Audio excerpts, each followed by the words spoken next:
Hi everyone. Today we discussed shortly about principles of treatment of heart failure. So what is heart failure? It is a syndrome of clinical syndrome characterized by two features of volume overload and features of low cardiac output. So whenever we receive a patient, we should identify whether he is in heart failure and whether he fits into this clinical syndrome. So when a patient has volume overload, what are features he'll have? Systemic volume overload will produce pedal edema, or in extreme cases even ascites, and pulmonary volume overload will cause first PND, paroxysmal nocturnal dyspnea, then orthopnea, then even dyspnea at rest.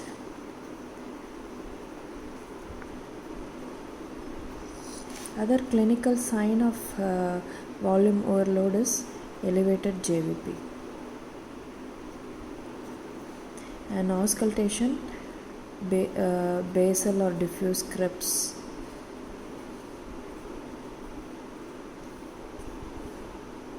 What are all the clinical signs of low cardiac output? So hypotension, cool extremities, and peripheral cyanosis,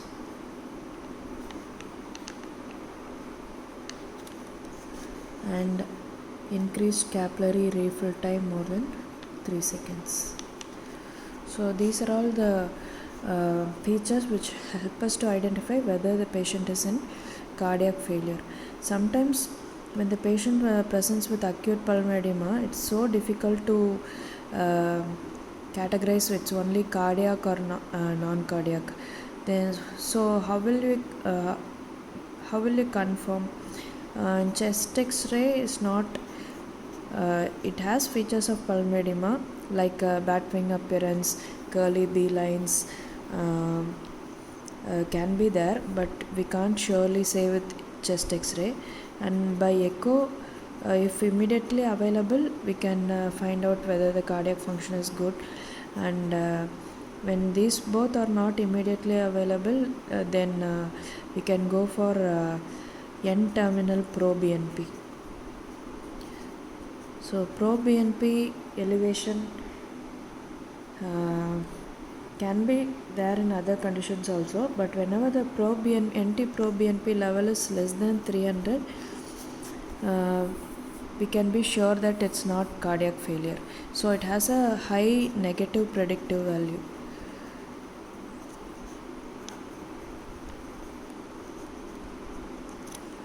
So negative predictive value is high for N-terminal proBNP, and also proBNP can be used serial measurements to assess response to treatment, and also BNP at discharge can have a prognostic value. For example, when the patient's BNP value is high during discharge, then there is a high possibility for the patient to decompensate again and come for readmission. So it gives a clue regarding prognosis also, and it can also indicate inadequate treatment. So this is how we identify and categorize whether the patient is in cardiac failure. So there are various methods of classification of types of cardiac failure. So what are all the types of cardiac failure? This is important because the type of cardiac failure determines what kind of treatment we give. So the older classification was like systolic heart failure and diastolic heart failure, but the disadvantage here is it's not they are not like mutually exclusive. Most of the times both will be there, systolic and diastolic failure will be there, and it's not very useful to determine the treatment. And newer classification is either by echo. Echo is not always readily available, so immediately we can't categorize through echo. We have to categorize clinically only. So by echo it is classified as heart failure with preserved ejection fraction HFpEF and heart failure with reduced ejection fraction HFrEF. So this gives an idea about the pumping function and what kind of treatment the patient will respond better. Other most useful clinical classification is, by combining all these signs we are going to categorize the patient into 4 categories. So depending upon the volume status and depending upon the cardiac output, we are going to categorize. So when the patient is cardiac output, if low, patient will be cold, and cardiac output is normal, the patient will be warm. When patient is volume overloaded, patient will be wet, and the patient is not volume overloaded, euvolemic, the patient will be dry. So with this we get 4 categories of patient. So patients in cardiac failure but are well compensated or come under this category, warm and dry. So they won't have features of low cardiac output, they won't have features of volume overload, but there will be echo findings of heart failure, but patient will be well compensated. So these patients will be only OP patients. What we most commonly get in wards in patients is patient will be warm and wet. So patient's cardiac output will be good, so BP will be good, but patient will be volume overloaded, that is warm and wet. This is the most common inpatient category in wards.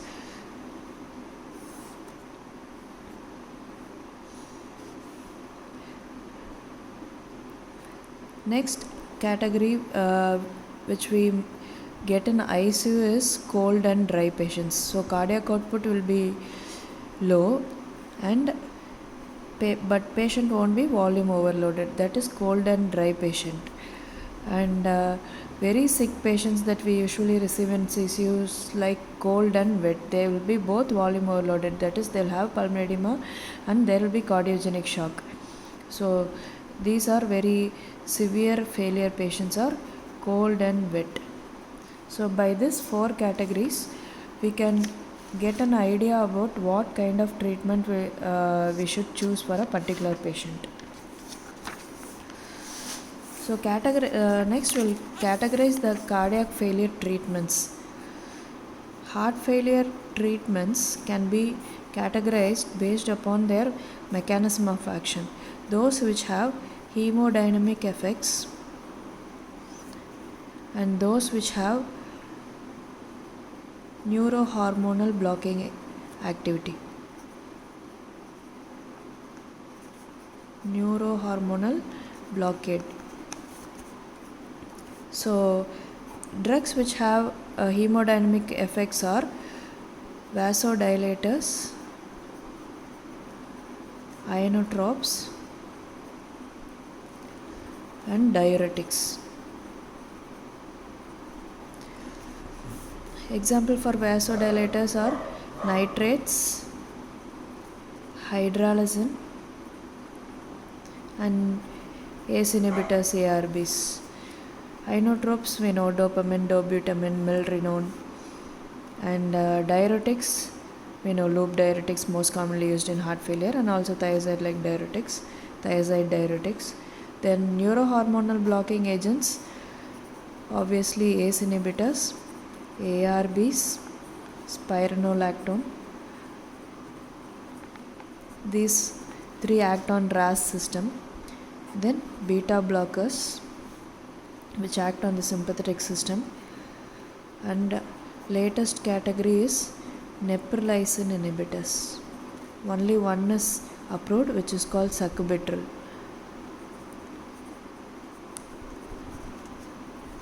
So this is how we categorize heart failure medications.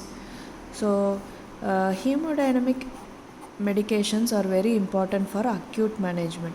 So initial minutes to days, they have a very important role in stabilizing the patient. And neurohormonal blockade is mainly for to maintain the patient in a compensated state and prevent future decompensations. So that is mainly used for chronic management. So the duration of onset will be days to weeks. So maximum effect will be achieved in days to weeks only. So not much role during acute episodes. And also these neurohormonal blocking agents will be started as lowest dose and titrated upwards to maximum possible dose, so that the patient will have a mortality benefit. So many randomized control trials will be held, and the maximum dose for an agent which gives mortality benefit will be research. So through these research trials, we'll know the maximum dose which gives mortality benefit.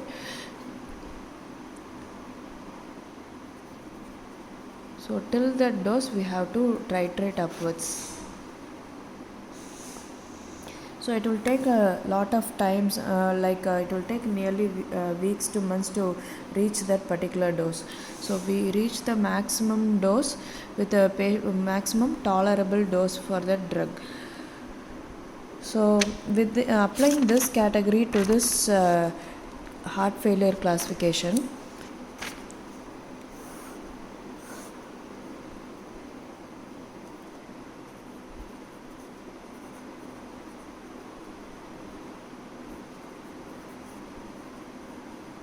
what kind of drugs we will choose for this each category. So patient who are warm and dry, they don't have any symptoms, they are already well compensated. So for those patients we choose only neurohormonal blocking agents. As I said earlier, we start at the lowest dose and then up titrate to maximum tolerable dose, which gives mortality benefit. Next category is warm and wet category. So patient is warm, so any no need of any inotropes. So only for the problem is volume overload, so we give diuretics. So after giving diuretics, when the patient reaches euvolemia, side by side you can add neurohormonal blocking agents.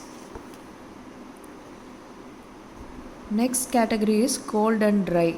For these patients, BP is low, so they will need inotropy. But before trying inotropy, we can consider careful small bolus of IV fluids, because the patient may be over-diuresed and may be hypovolemic. So a small bolus like 250 to 500 ml can be tried under close supervision. So immediately when the patient develops Krebs, we have to stop the fluid. Otherwise we can give a slow infusion of IV fluids. Next dreaded category is cold and wet.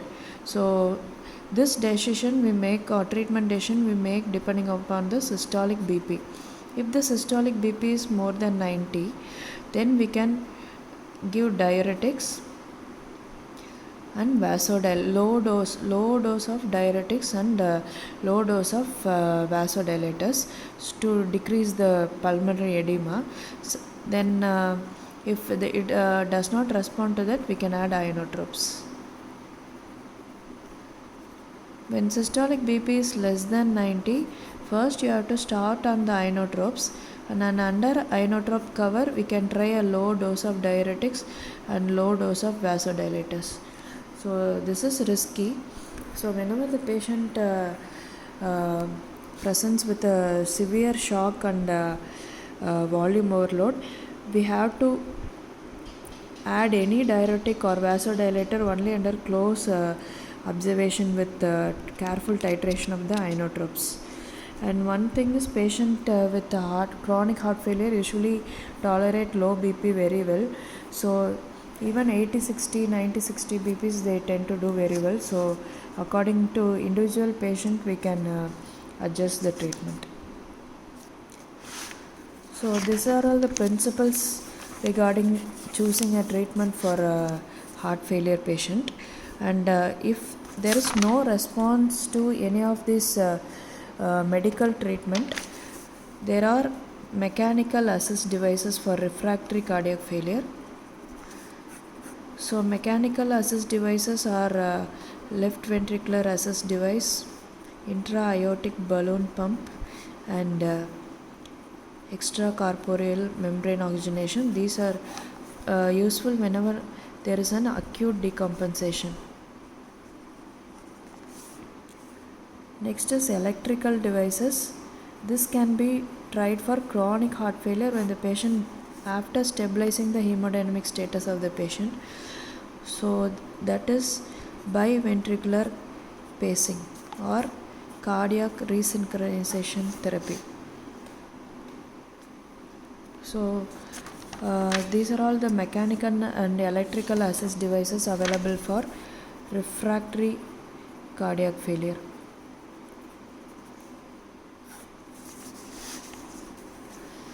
So whenever the patient presents with an acute decompensation and we have stabilized the patient, the next step is to determine why the patient decompensated suddenly.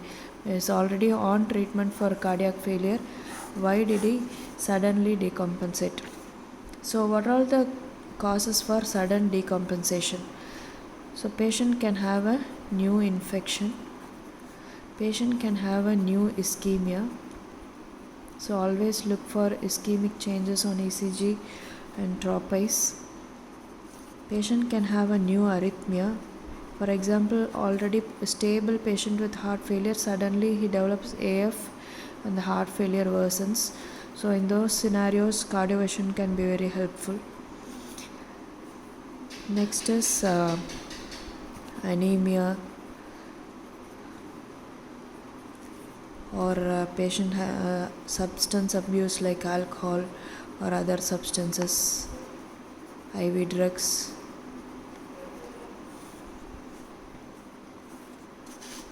Next is in valvular heart disease, any acute regurgitations, for example chordae rupture. Then patient's non-adherence either to diet or non-adherence to medications. Fluid and salt restriction he won't be following properly, so we have to scrutinize that and find out and then educate the patient. Next is